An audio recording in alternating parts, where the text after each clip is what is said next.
Hi there, everyone. How are we doing today? So, today we're gonna be putting the new Shimano Altus derailleur on, the rear derailleur for this Schwinn that I've been working on for a while now. So, here it is. And I don't know if I'm actually pronouncing or saying this right. I'm guessing that's Altus, but I could be wrong. But brand spanking new right out of the package. Got nice, fully functioning, everything works. The swing arm and everything, that works like significantly better than the old one I pulled off of here. And I don't know if you know, I don't know if you saw in the last video, but this barrel nut was like, this one's actually in here where it's supposed to be. But the other one was like the actual the screw on the inside was actually halfway sticking out, and it was, the splines were not properly meshed in.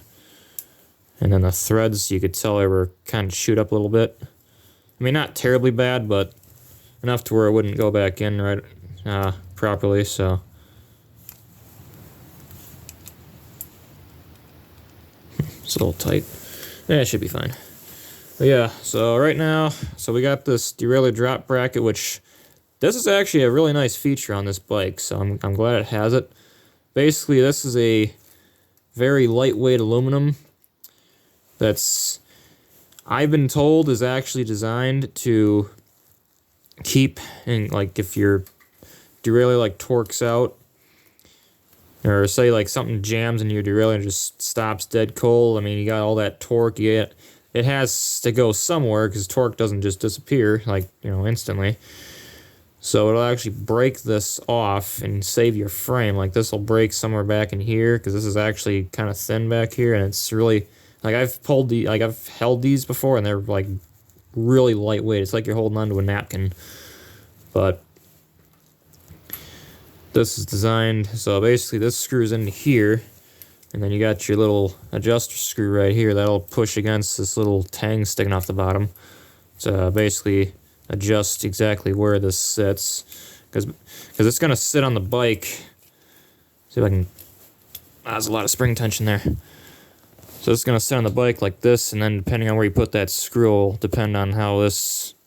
Usually the further you go back, the more that swing arm's going to come down, and it'll sit more like that, or you bring it forward and it'll kind of ride like that.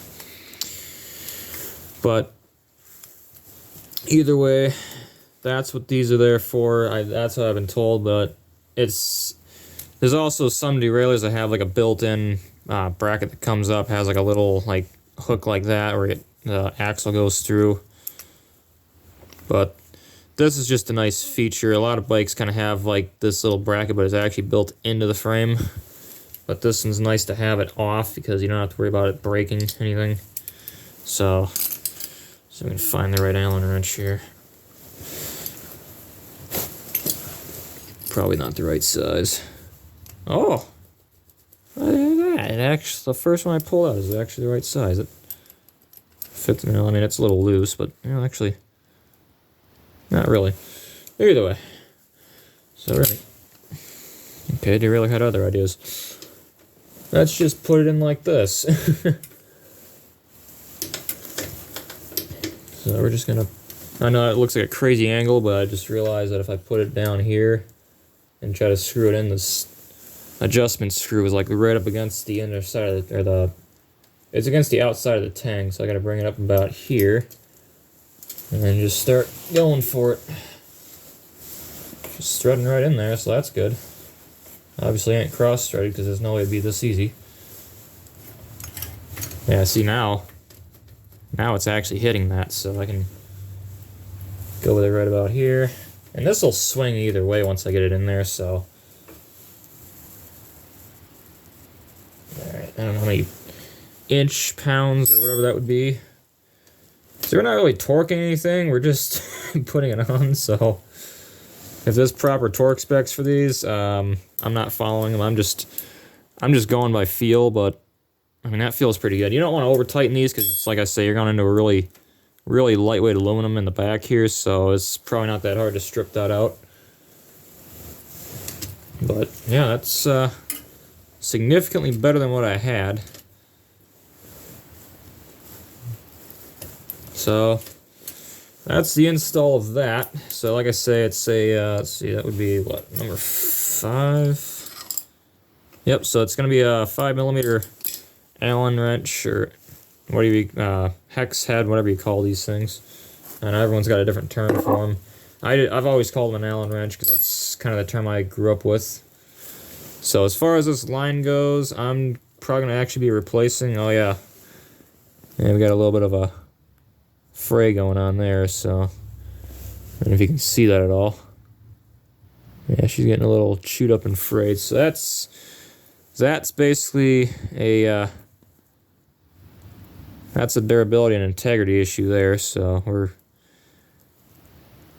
basically, over time, that's going to get chewed up, and it's just going to start to spread. It's going to basically spread this out, break that off, and then derailleurs are going to go ding, and they typically, oops, there we go. So you see how when I push this down, it goes in. So these will automatically lock into your highest gear. And I know you're probably, I don't know if maybe some of you that don't properly understand how bike gearing systems work, you're probably looking at this small one going, oh, that'd be the low one. That's actually going to be your high gear.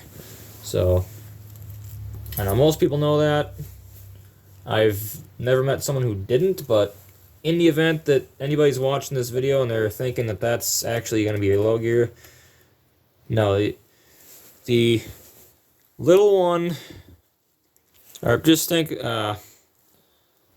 so in the front, your biggest gear is going to be your higher gear, and then the back, your smallest gear is going to be your highest gear. Because you got to think of how the gear ratios work front to back, as well as the size and the tooth count and all that. So your lower tooth count is going to be your higher gear, because it's less, and the smaller it's less revolutions, if that makes any sense. So the less, the fewer turns a gear has to make to complete a full revolution, the higher the gear rate. Basically, sorry, I'm kind of messing this up a little bit. So the fewer revolutions it has to do, the higher the speed output, or the higher the gear, basically. I think that made sense, hopefully. I kind of lost track of where I was at there the first time I tried to say that. Messed myself up a little bit. So yeah, that's the install of that. Like I say, don't over tighten these, because you probably will strip it out and you'll be tightening, and all of a sudden it'll get really easy, and then the whole thing will just pop right off. Don't actually know, but that's probably, I mean, I've seen it happen with plenty of other stuff before, so I wouldn't doubt it. But yeah, this is it's a pretty nice unit. You probably can't see anything because it's way up there. But yeah, this, I mean, I know you're probably looking at this busted off kickstand. That's a long story. Let's just say it got a little brittle, I think, and it just broke off in some ice. But yeah, that's that. So hope you enjoyed the video. If you did, like I say, please like and subscribe to the channel and turn on notifications, because we got a lot coming up and wouldn't want you to miss it. That being said, have a great day, God bless you, and safe travels out there.